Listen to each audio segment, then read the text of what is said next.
Hola, muy buenas tardes a todos los que nos están acompañando hoy. Bienvenidos a un nuevo webinar del Hospital en Clínica Bíblica. Hoy tenemos el gusto de tener a la doctora Laura Garzona, ella es especialista en dermatología, y hoy vamos a hablar de un tema muy curioso, ¿verdad? Que creo que todos nos lo hemos preguntado, ¿por qué se me cae tanto el cabello? Muchísimas gracias, doctora, por acompañarnos. Muchas gracias a ustedes por el espacio. Nada más quería confirmar que me escuchen bien. Sí, se escucha perfecto y también se ve la presentación. Este, Perfecto. Ya para no quitarle mucho tiempo y dejar que inicie, nada más recordarle a los asistentes que si tienen alguna duda o consulta pueden realizarlo a través de esta plataforma del webinar, y al final, cuando la doctora ya termine su presentación, vamos a estar evacuando algunas de las dudas. Así que, sin más, muchísimas gracias, doctora. Muy amable, muchas gracias. El tema es sumamente interesante, la verdad, y es muy amplio. Y es una consulta muy frecuente que vemos en dermatología que nos hacen los pacientes, incluso a veces es el motivo principal de consulta y a veces nada más es como un agregado, digamos, además de una duda que en general tienen los pacientes, ¿verdad? Entonces, creo que es muy importante empezar con qué es el cabello propiamente.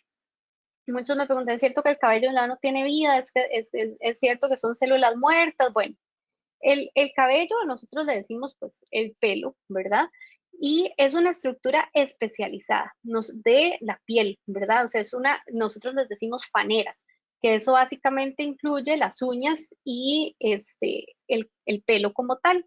Está localizada en la piel y una parte sale al exterior de la piel, que es lo que le decimos pues propiamente el pelo, ¿verdad? Comúnmente, y hay una parte que queda dentro de la piel, que es por decir donde está la matriz, donde está el folículo piloso, donde está la vulva, ¿verdad? Que es el bulbo, digamos, del pelo, que es de donde nace.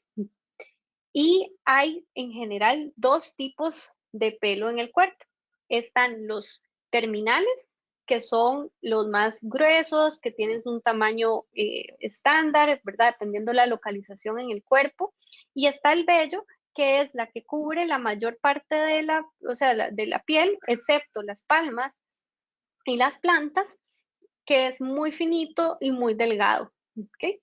En general tenemos como más de 1 millón de folículos pilosos como tales.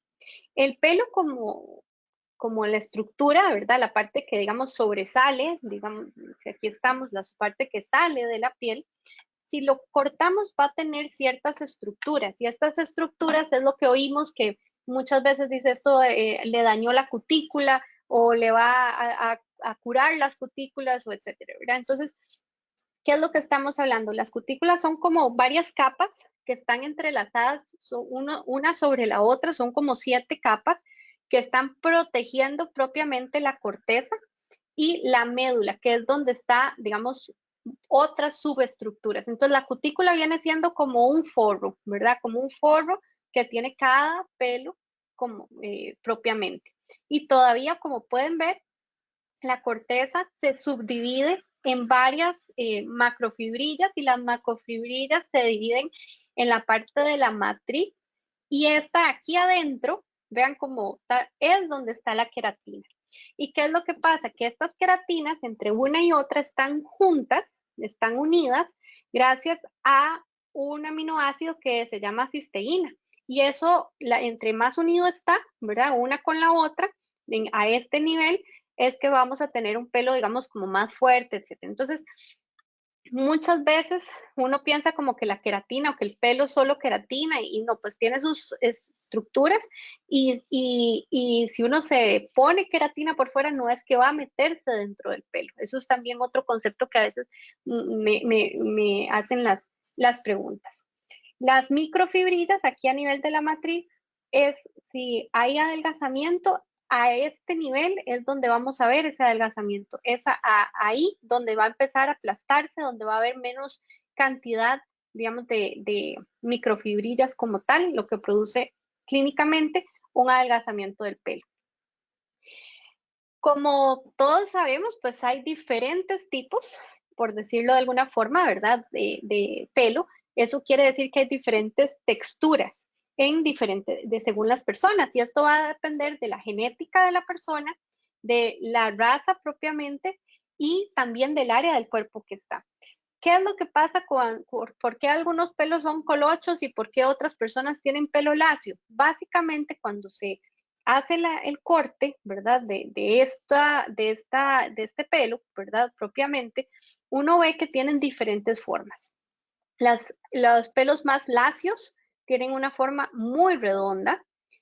Los pelos ondulados generalmente tienen una forma más oval y mucho más alargada el pelo más colocho. Y las diferencias entre esto, pues nos dan las diferentes texturas del cabello.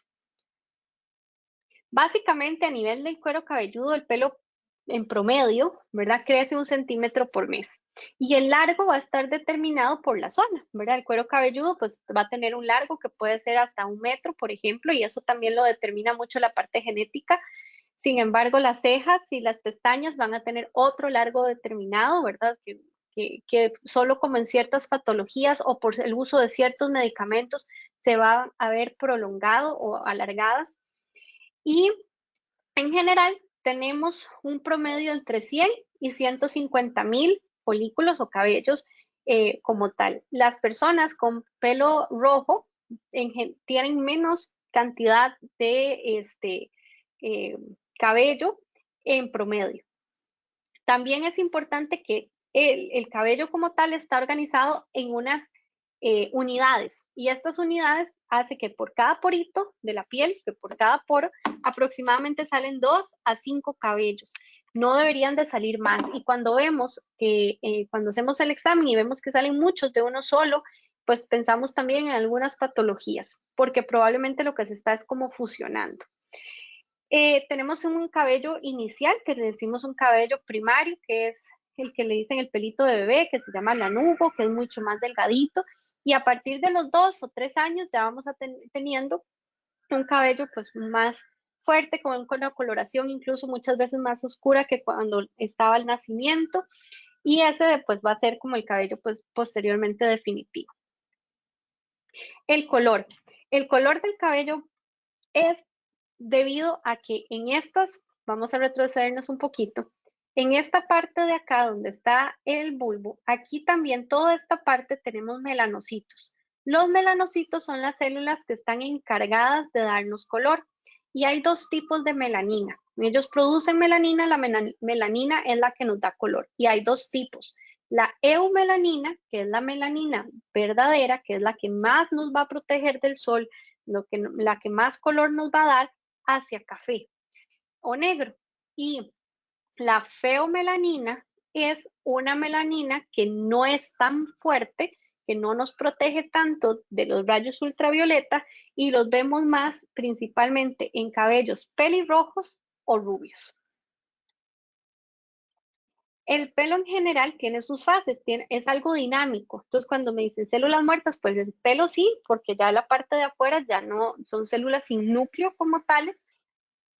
Sin embargo, la parte que está dentro de la piel es una parte muy dinámica, que tiene un ciclo, y es un ciclo en el que está en constante cambio. Es un ciclo que no es sincronizado. Hay algunos mamíferos que mudan, ¿verdad? Y entonces botan, por decirlo de alguna forma, todo el pelo a la vez y después otra vez nos vuelve a salir. Mientras que nosotros lo que hacemos es asincrónico, entonces mientras unos están en una fase, los otros están en la otra. Mientras unos están creciendo, los otros están descansando, y es de esa forma en que se van como rotando.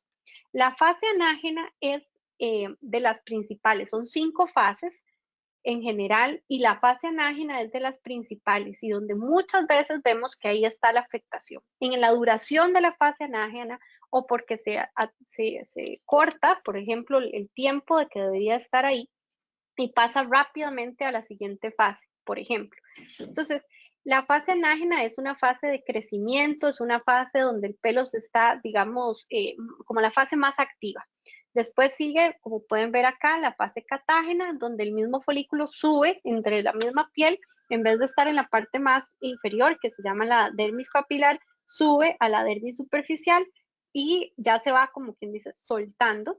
Y posteriormente tenemos la fase telógena, donde es una fase de reposo, donde el pelo queda ahí por un tiempo, y posteriormente tenemos un momento en que tenemos la fase exógena, donde ya se sale el pelo.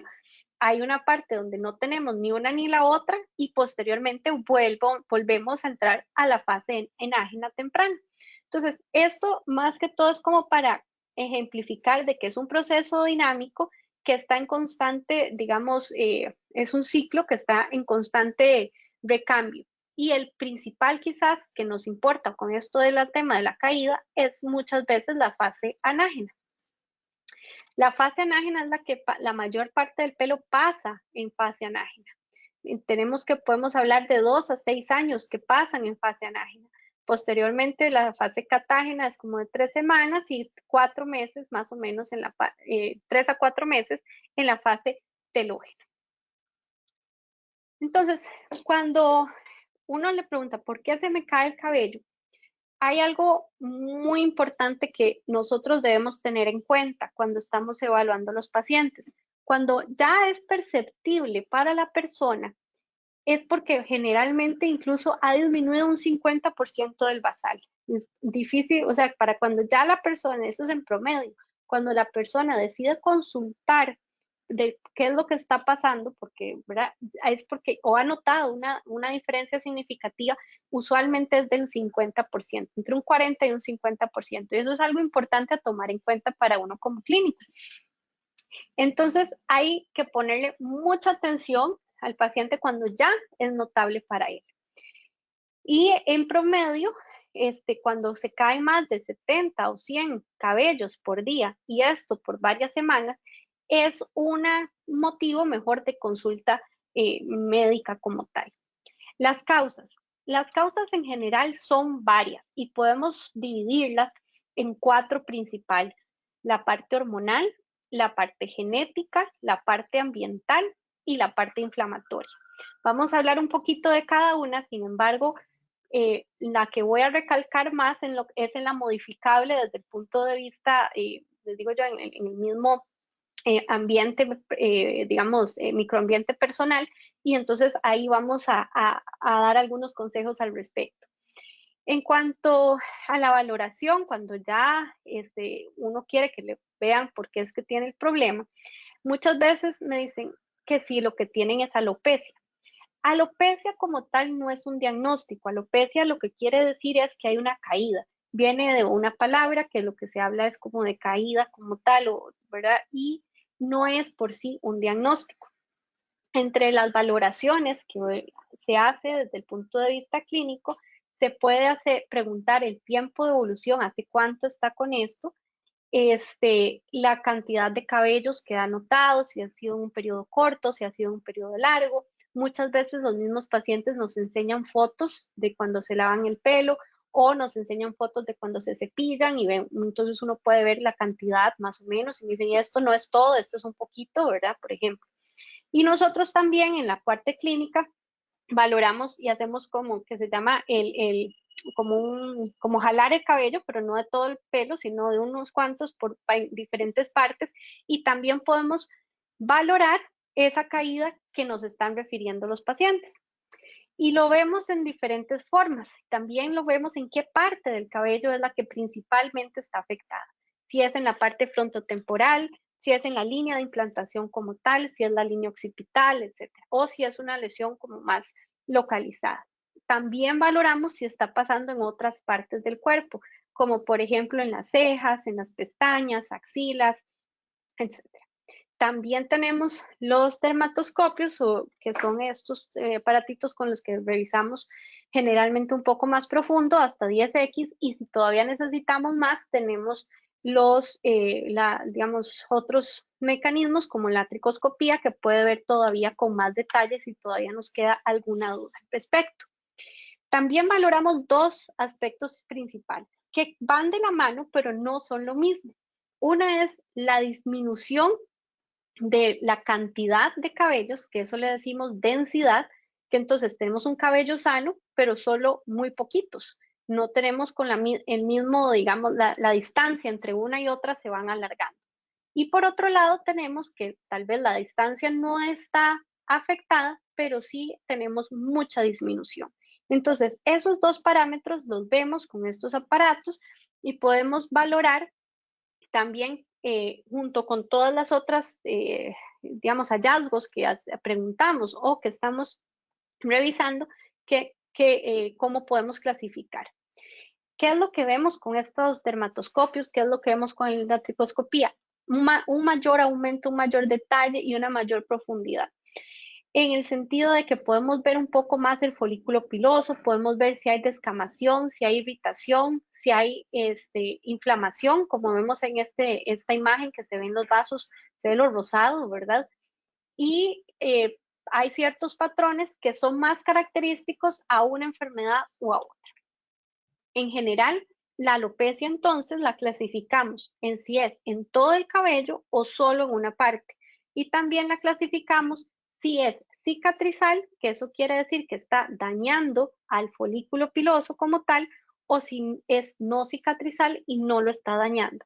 Muchas veces pueden cambiar y, por ejemplo, una alopecia no cicatrizal, si se hace crónica, posteriormente ya el folículo piloso no va a recuperar. Entonces, eso también es un poco pues dinámico y la importancia obviamente de un buen diagnóstico y del tratamiento.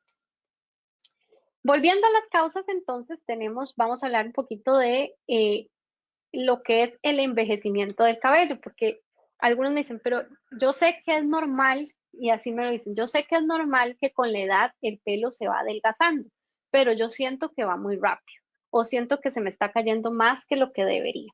Y es cierto, el cabello también se envejece y hay causas intrínsecas, que es la edad cronológica como tal, pero también causas que pesan mucho y que son las causas extrínsecas, que básicamente son también volvemos a la parte ambiental, la sobreexposición solar, no solo en ese momento ni el año anterior, sino desde el día 1 en general, eh, y situaciones que causan más estrés, ¿verdad? Porque el estrés a nivel cutáneo lo que hace es que libera radicales libres y los radicales libres irritan, por decirlo de alguna forma, y causan inflamación a nivel de la piel. Entonces, el fumado produce muchos radicales libres y el pelo no es la excepción y la piel en general. Las drogas también, el mismo, digamos, la misma relación. El envejecimiento propiamente del cabello puede ser también valorado por la cantidad de canas o las canas como tal. ¿Qué es lo que pasa con las canas? Que esos que nos daban el color, los melanocitos, que tenían la eumelanina y la feomelanina, y depende de eso el tono del pelo, dejan de trabajar, se cansan y ya dicen, me pensioné, ya no voy a trabajar más. Y entonces ahí empieza el pelo a perder uno de sus componentes.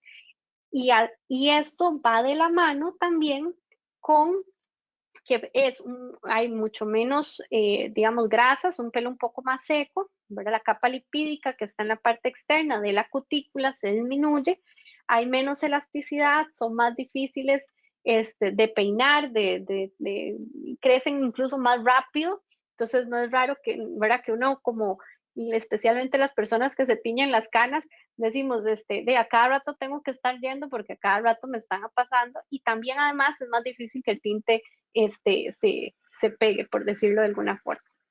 Entonces, en las causas ya propiamente hormonales, esto es por lo cual muchas veces cuando uno va a la valoración médica le van a solicitar exámenes de sangre muchas veces para ver esta parte hormonal y básicamente hablando como muy rápidamente de las causas más frecuentes, está el problemas tiroideos, problemas hormonales en mujeres, desde el punto de uno de los más frecuentes es el ovario poliquístico y también en la enfermedad AGA es la andropecia, alopecia androgenética.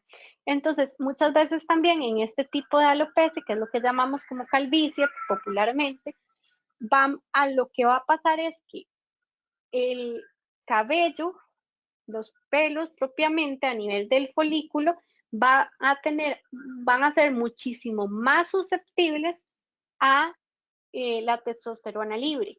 y eso es lo que produce la caída. No es que haya un exceso de testosterona, es que hay una mayor sensibilidad del folículo a esa testosterona. Las causas multifactoriales, entonces también es importante pues recalcar que son muchos los genes que influyen en las alopecias, especialmente en las alopecias androgenéticas. Entonces, estas alopecias, que son digamos, como las más populares, las que más se ven, incluso en muchos en hombres, pero también puede afectar a mujeres y no en un grupo despreciable, me dicen, pero es que nadie en la familia, de mi familia, tiene calvicie. Pero como es una mezcla de genes, perfectamente puede ser que sacó, de verdad, o sea, que no se manifestaron esos genes en los padres, por decirlo así, o en los tíos, y que se están manifestando porque al unirse en él se sumaron y sí, pues eventualmente se manifiestan. Ambos padres lo pueden heredar, o sea, no es solo del lado materno, o sea, tanto el lado materno como el lado paterno. Sin embargo, los hombres sí tienen una mayor susceptibilidad porque ocupan menos cantidad de genes para producir, digamos, para producir la calvicie como tal. Y aquí es donde me voy a detener un poquito más, que es en la parte ambiental, porque es la parte que podemos modificar. ¿Cómo puedo prevenirlo en general?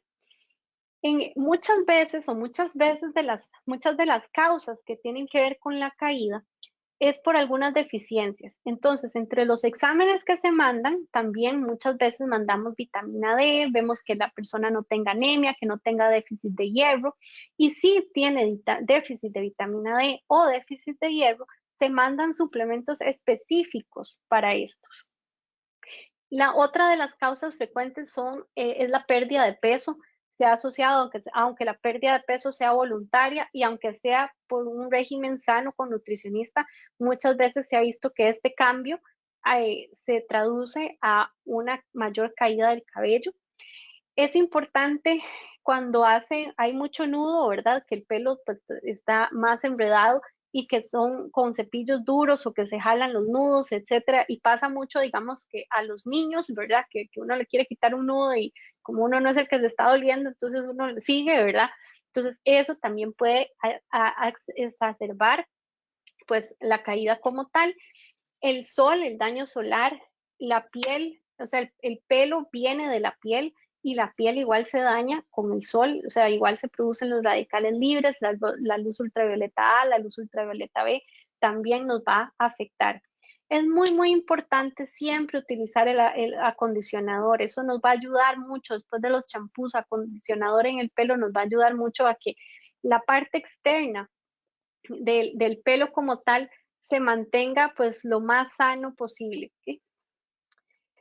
Otros de los factores que pueden exacerbar o que uno puede tratar de evitar, ¿verdad? Para que no haya una caída excesiva o si uno está viendo que se está cayendo un poco más el pelo de la cuenta, entonces pues evitar estas cosas, ¿verdad? En general las extensiones. Las extensiones es un peso al final de cuentas, muchas veces incluso depende con cómo lo ponen, la gomita que se pone incluso puede dar hasta alergias. Los cambios extremos en la textura dañan el cabello como tal, entonces tratar digamos, de hacerlo lo menos frecuente posible, o sea, como dicen, estirar lo más posible ese alicet o ese chi o eh, procedimiento que se hagan o al revés, el permanente para hacer colochos, estirarlo lo más que pueda, que no sean tan seguidos o tan rigurosos. Tratar de usar la plancha solo cuando es necesario, no de rutina. Evitar eh, peinados muy tensos como colas muy fuertes y todavía más si son extensiones pesadas, ¿verdad? También esto puede causar alopecias por tracción. Y estas alopecias por tracción las vemos mucho en la parte de la línea de implantación y empezando con la parte temporal. Se va corriendo la línea de implantación y muchas veces se debe al uso muy frecuente o al uso frecuente de estos tipos de peinados. En mujeres propiamente, ciertas hormonas, como esta, la norgesterol, perdón, son de las también que pueden exacerbar, ¿verdad? Un poco la caída. Entonces, no necesariamente es la causa de la caída, pero en un paciente que está con problemas de caída y este es el anticonceptivo que está utilizando, se le sugiere cambiar a otro tipo de anticonceptivo que no traiga este ingrediente. Por otro lado, también en pacientes que ya están con problemas de caída, uno les recomienda no utilizar suplementos vitamínicos que tengan vitamina A. La vitamina A se ha asociado a digamos, a un incremento de la caída de cabello. No es que uno no pueda comer zanahorias en una dieta normal, pero no tomarla extra, ¿verdad? O sea, no en exceso. Y muchos multivitamínicos pues traen vitamina A. Entonces, esos no serían los ideales en una persona que tiene problemas de caída de cabello. En cuanto a secarse duro, digamos, uno sale del baño y secarse y frotarse con el pelo muy duro el paño, pues también no va a ayudar a, a tener un cabello sano, lo va a maltratar innecesariamente. Entonces, lo ideal es secarse como suave, ojalá ponerse alguno como estos turbantes o así, y después secarlo con secadora, digamos, frío y listo. Tampoco se recomienda hacerse colas con el pelo mojado.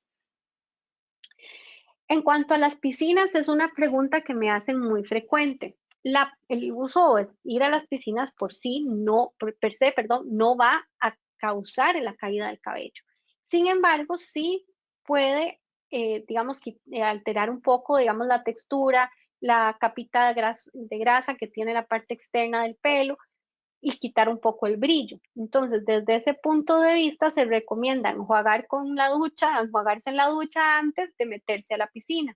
Y también se ha visto y se sabe que, digamos, cabellos que han tenido un proceso de decoloración con ciertos químicos que se utilizan a base de cobre para prevenir las algas en las piscinas, hacen una reacción química y se cambia la coloración a un cabello verde, ¿verdad? Entonces va a empezar a tener como el pelo de color verde, en donde se hicieron los rayitos o el cabello pues en general teñido.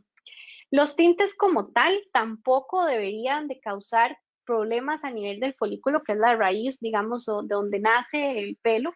Entonces no debería tampoco asociarse a caída del cabello.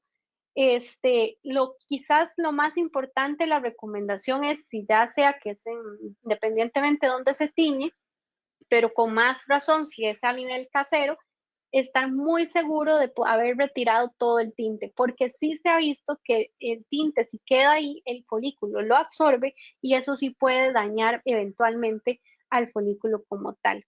También es diferente si el tinte le produce alergia, le da picazón, le irrita, siempre que se lo pone, esa inflamación, entonces es una causa como tal de poder hacer caída. Pero no es, digamos, responsabilidad del tinte, sino de la alergia como tal, que lo puede dar el tinte o lo puede dar alguna otra enfermedad que la persona pues tenga de fondo, como por ejemplo dermatitis seborreica, etc.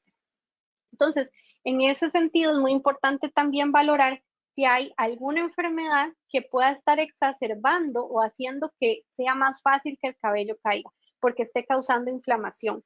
Y aquí es donde también entra la parte de ver si hay alguna enfermedad del mismo cuerpo que está atacando el folículo y está causando esa inflamación. Recomendaciones propiamente del champú. En general se recomienda un champú con un pH bajo, alrededor de 5.5. Se habla que los champús que traen cafeína, hay estudios bien respaldados que pueden ayudar a promover el estímulo del crecimiento como tal. Importante recalcar que si el paciente usa gel para peinarse, ¿verdad? De forma diaria, constante, especialmente, por ejemplo, en hombres que lo usan mucho, es importante el lavado pues más frecuente para retirar ese gel, ¿verdad? Pero no, el uso del gel no se asocia a caída, pero sí puede asociarse, digamos, a una exacerbación de dermatitis seborreica, o sea, que esté con picazón y que esté irritado el cuero cabelludo. El tema de que el champú no tenga sulfatos no es una recomendación general. Más bien, los champús que no tienen ciertos sulfatos son por decirlo así, muy suaves para poder lavar el cabello. Entonces necesitan, eh, digamos, muchas lavadas o no van a ser tan eficientes para quitar esos residuos, para quitar ese gel, para quitar esa laca, etcétera, que se ponga. Entonces, no es que sean malos, pero no es una recomendación en general para toda la población. Y algo también, otra recomendación que se da, digamos, en los congresos como tales y en los, es que se quite, antes de empezar a lavar el cabello, que se quiten los nudos, idealmente con los dedos. Entonces, antes de meterse a lavar el pelo, que ya vaya, digamos, sin nudos. Y los nudos también quitarlos de las puntas hacia arriba. O sea, no de arriba para abajo, sino de abajo y va subiendo. El uso de acondicionador es altamente recomendado como tal.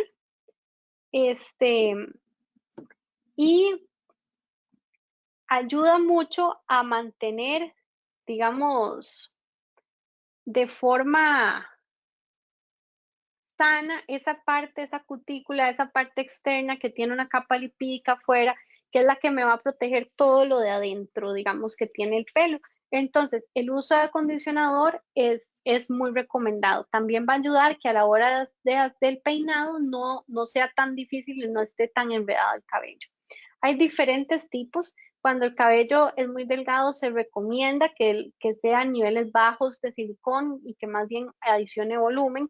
Y si más bien el cabello lo que pasa es que no es que sea delgado, sino que está ya muy dañado, entonces más bien niveles altos de silicón y con aminoácidos, etc. ¿Cómo sabemos si el cabello está dañado o no está dañado? Esta es una técnica que está bien respaldada por la por la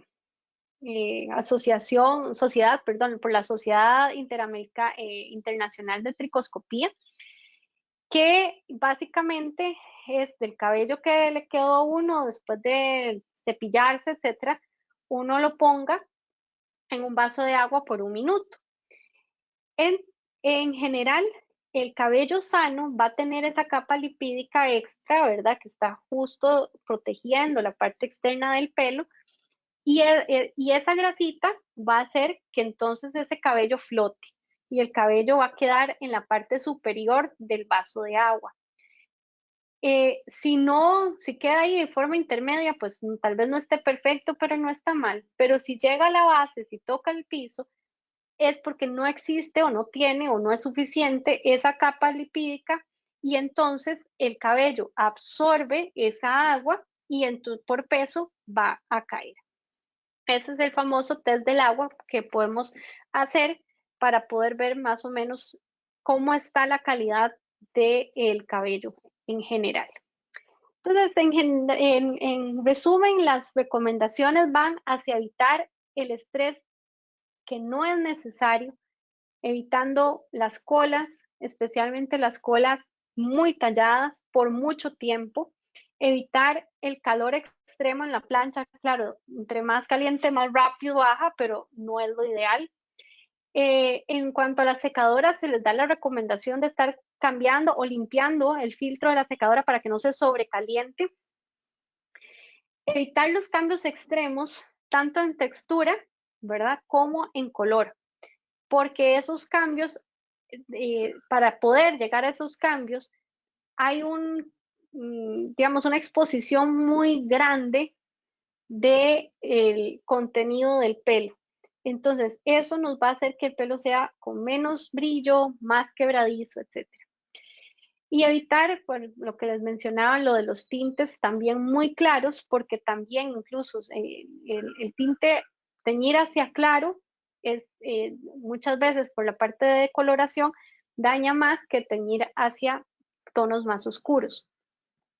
También es importante que ese brillo que el cabello da es por la reflexión de esa capita grasa ¿verdad? Que les vengo mencionando, que es la que cubre la cutícula con la luz. Entonces, esa reflexión es lo que se ve el pelo brillante. Entonces, cuando eso se pierde, no se ve brillante, se ve opaco el cabello. En cuanto a las recomendaciones de cepillo, lo que se recomienda es que sea un cepillo suave, que tenga espacio amplio entre una cerda y la otra.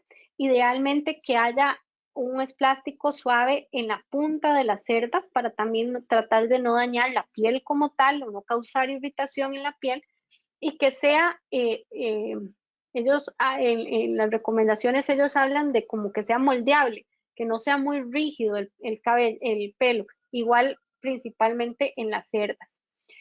Y siempre la recomendación de peinar de abajo e ir subiendo. Hay algunos medicamentos que los quise mencionar porque es una de las cosas que frecuentemente consultan, que es cuáles suplementos son mejores o peores o cuáles usar. Y eso va a depender del tipo de caída que uno tenga. Estos que son, digamos, inhibidores de la 5-alfa reductasa son, digamos, como beneficiosos o pueden tener algún beneficio en los pacientes que tengan alopecia androgenética, tanto patrón femenino como patrón masculino. Pero no se necesita para todos los tipos de alopecia.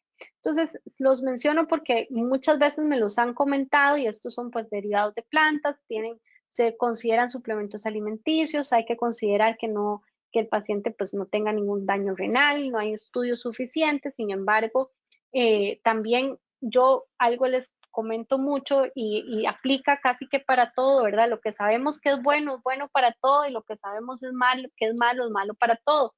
Y ahí entra, digamos, también la alimentación sana, la alimentación que no tenga grasas saturadas, que no produzcan al final más radicales libres y que más bien disminuyan de esta parte.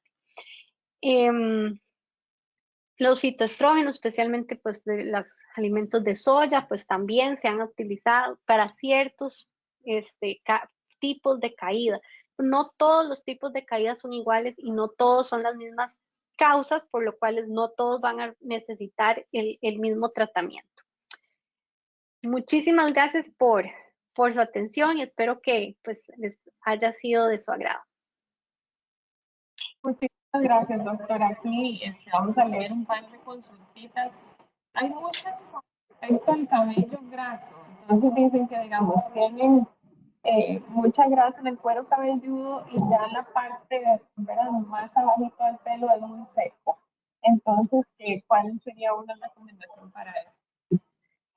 Eso probablemente es una condición médica, ¿verdad? Entonces, eso muy probablemente pueda ser una dermatitis seborreica. Entonces, hay que descartarla y eventualmente tratarla, porque muchas veces esto se acompaña de mucha picazón, y si uno busca y ve que también hay otros datos, eso probablemente, esa descamación en la base, me va a dar eventualmente inflamación, y la inflamación también a largo plazo puede ser perjudicial. Ok, aquí tenemos una puntual que dice que padece de psoriasis y que todos los shampoos y acondicionadores le dan resequedad, picazón y descamación, y que además se le cae mucho el cabello. Entonces, ¿qué podría recomendarle puntualmente, ya que es muy triste sentirse así?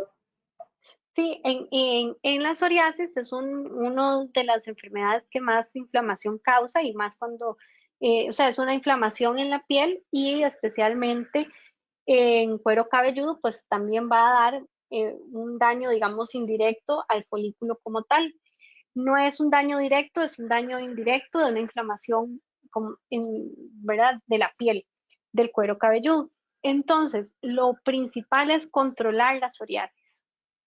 Si no lo está pudiendo controlar con los champús, pues probablemente haya que necesitar un medicamento, digamos, directo a la piel del cuero cabelludo para poder controlarla. Ya un tratamiento, digamos, medicado, recetado.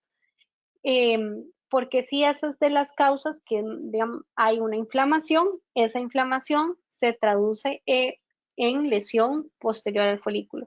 Si bien es cierto, la psoriasis no ataca al pelo por el hecho de estar inflamado, igual que por otras causas como dermatitis seborreica, etcétera, también podemos ver que eventualmente puede haber un daño a largo plazo.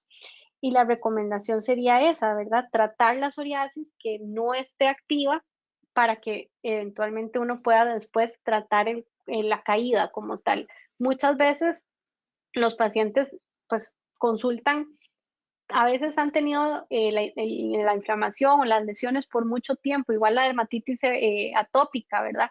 La han tenido por mucho tiempo, pero cuando están empezando a ver la caída, pues tal vez priorizan la consulta. Sin embargo, aunque el motivo de por qué fueron a consultar fue la caída y no tanto la lesión per se, porque tal vez siempre la han tenido o la tienen desde hace mucho tiempo o no les molesta tanto, hay que tratar esa lesión para poder después tratar la parte de la caída. Muchas gracias. Preguntan también por acá con qué frecuencia deberíamos de lavar el cabello, si se cae bastante cada vez que lo lavo y se queda muy fácilmente. Eso me lo consultan mucho y se ha consultado en los congresos de estos de la Sociedad de Tricología. Y entonces, en general, no hay una, o sea, no es porque si usted se le está cayendo mucho el cabello, tiene que lavárselo menos, ni por estar lavándoselo muy frecuente se le va a caer más. Lo único es que si usted se lo lava con más espacio, ¿verdad? O sea, de más distancia entre una lavada y la otra, probablemente va a haber más caídas, ¿verdad? Porque va a acumular esa caída, digamos, por decirlo de alguna forma, que si se lo lava de forma normal. Pero si hay una caída de por sí, el lavado no lo va ni a acelerar ni a disminuir. Hay que tratar el por qué se está cayendo, pero no es por la frecuencia de lavárselo que uno va, digamos, a acelerarlo o a curarlo. Digamos. Ok, y la última preguntita, pregunta Paula que si hay estudios que demuestren, digamos, haber tenido COVID y ahora tener, por ejemplo, una pérdida de cabello muy significativa.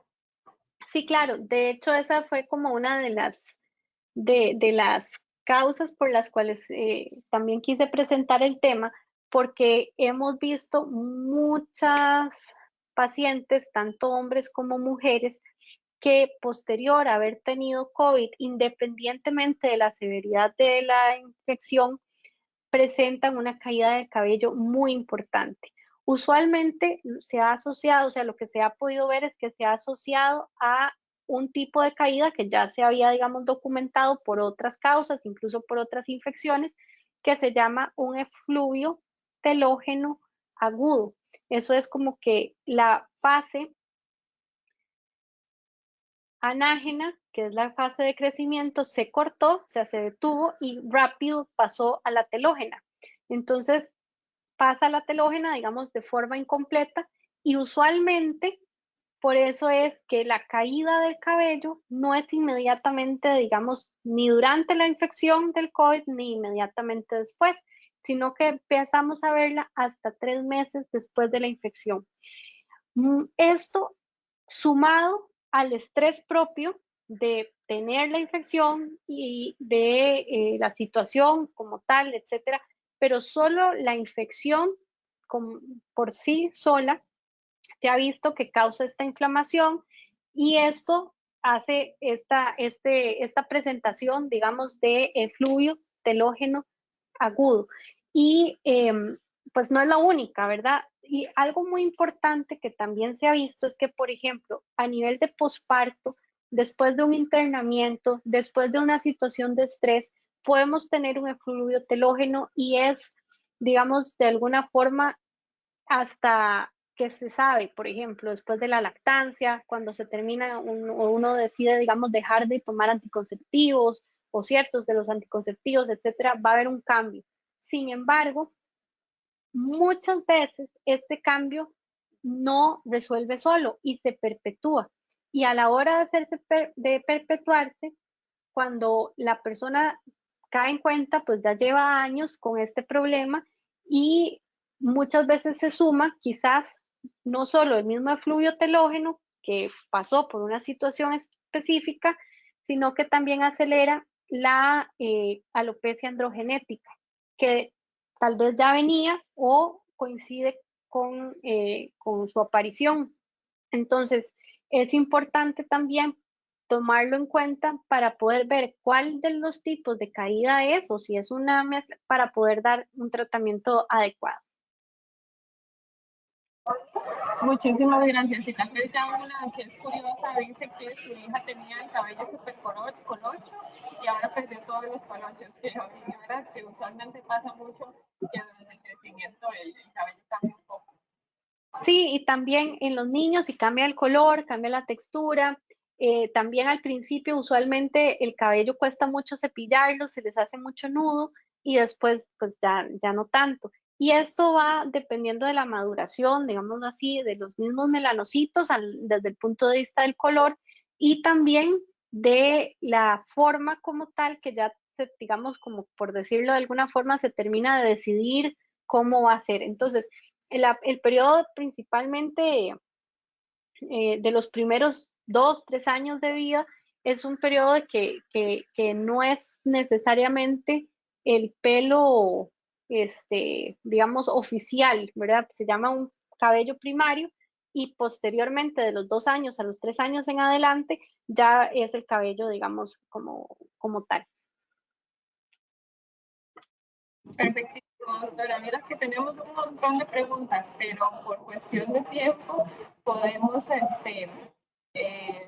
vamos, igual vamos a ver este video, vamos a estar en el canal de YouTube de Hospital Clínica Bíblica, entonces porque algunas preguntas son un poco repetitivas de lo que usted ya explicó, entonces para no quitarle mucho tiempo y repetir, ahí va a quedar el video. Y también se las podemos hacer llegar tal vez a la doctora y contestarles puntualmente porque hay unas muy específicas. No, con mucho gusto, sí, cualquier cosa me las pasas después y yo con mucho gusto las contesto para que ustedes se las hagan llegar a los pacientes. Muchísimas gracias más bien por la atención. No, a ustedes más bien y muchísimas gracias a todos los asistentes. Los esperamos en un próximo webinar y como ya les dije, aquí en el video a partir de mañana en el canal de YouTube del Hospital Clínica Bíblica. Muchísimas gracias. Muchas gracias.